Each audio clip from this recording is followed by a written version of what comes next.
Bonjour Sidji. Bonjour. Donc aujourd'hui, on est mobilisé. Pour quelles raisons que vous êtes mobilisés? Aujourd'hui, c'est le 1er mai, journée internationale de lutte des travailleurs. Donc tout partout dans le monde, Jodla, ils travaillaient, qui a goumé, qui a défilé pour défendre les droits. C'est une journée qui a existé depuis un bel temps, depuis le 19e siècle. Parce qu'elle travaillait, elle a goumé à l'époque là, ça, à Chicago pour la journée de 8 heures, elle avait au physique. Et donc, depuis, le mouvement international ouvrier a décidé que tous les 1er mai, c'est que commémoration à ces massacres-là, ça, et combat pour nous, intérêt en nous, là, les travailleurs, parce que nous continuons pour en faire en bas l'exploitation capitaliste. Donc, il ne faut pas nous laguer combat là, ça. Donc, aujourd'hui, vis-à-vis de la situation qui est critique gravement, quelle est la solution qu'on peut amener? Pas ni pour d'autres solutions, d'autres que de regrouper nous travailler, nous malheureux, et exiger que tout l'argent là qu'il y a dans la société là, ça, c'est pour nous qu'il y ait. Parce que si pas ni travailler, pas ni pour richesse qu'a créé, pas ni pour travail qu'a fait dans la société là, ça. Donc l'État et le patronat avaient ponctionné nous.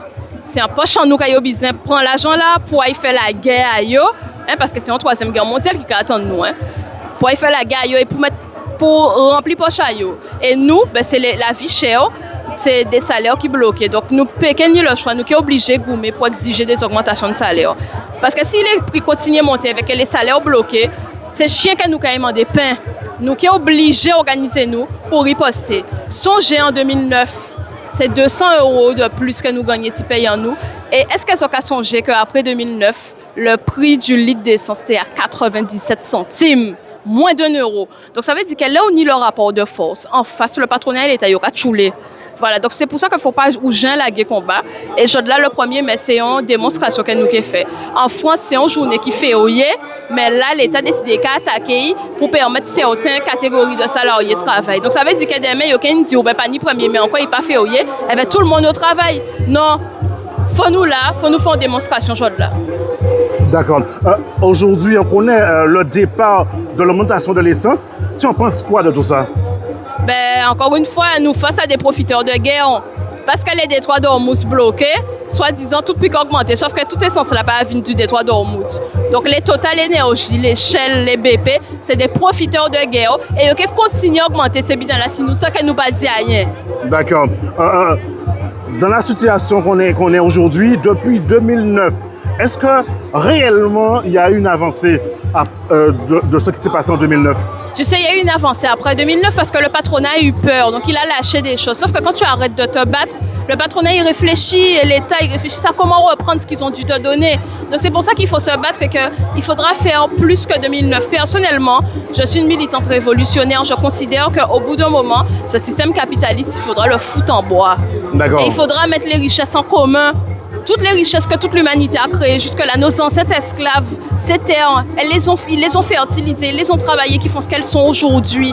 Il faut que notre argent aille le récupérer dans le coffre-fort des béquets de l'État français et qu'on fasse la même chose partout dans le monde. C'est ça l'avenir. Si l'humanité veut un avenir qui n'est pas fait de guerre, de massacre, de pauvreté, de misère et d'exploitation, on sera obligé de se débarrasser du capitalisme. D'accord. Pensez-vous aujourd'hui la population guadeloupéenne croit aux syndicats? Je ne sais pas si elle y croit, mais en tout cas, c'est là où il y a les plus combattants.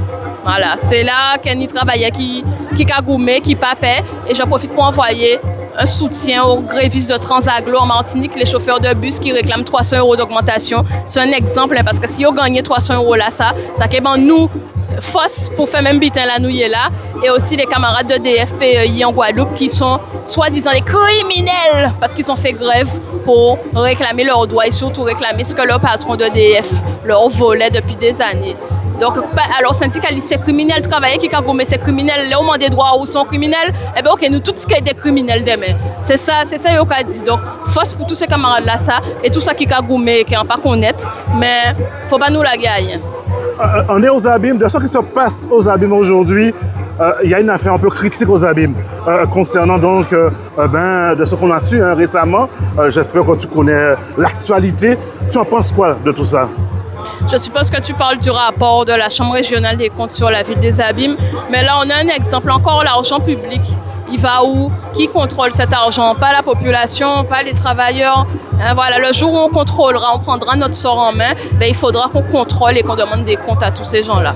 Voilà, tous ceux qui dirigent IKI aujourd'hui s'en mettent plein les poches, pendant que les petits malheureux, les travailleurs sont dans la précarité et partent à la retraite avec des pensions de misère, des fois 600 € pour certains collègues que j'ai pu voir. C'est inadmissible. D'accord. Il y a une véritable souffrance aux abîmes en quelque sorte. Partout, partout. Ouais. Aux abîmes, dans toutes les autres collectivités, dans les entreprises privées, partout.